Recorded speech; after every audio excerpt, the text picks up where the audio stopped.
Temperance, Ace of Pentacles at Ten of Pentacles, no? Dito po, no, andito yung ano ha, energy ninyong dalawa, no? Energy ng couple, energy na mag-boyfriend, magkarelasyon, no, na nagkakaroon ng mga bagay-bagay ha.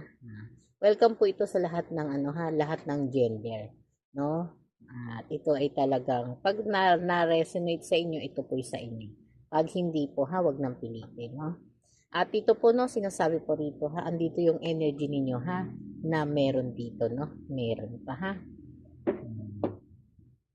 At ito po, no, sinasabi po sa Page of Cups, no, na ito yung mga relasyon, no, na pinapakita yung pagiging mapagmahal, no, yung pagiging supportive, no, at saka andito yung parang lahat sinasakripisyo, no, sa relasyon na to ha.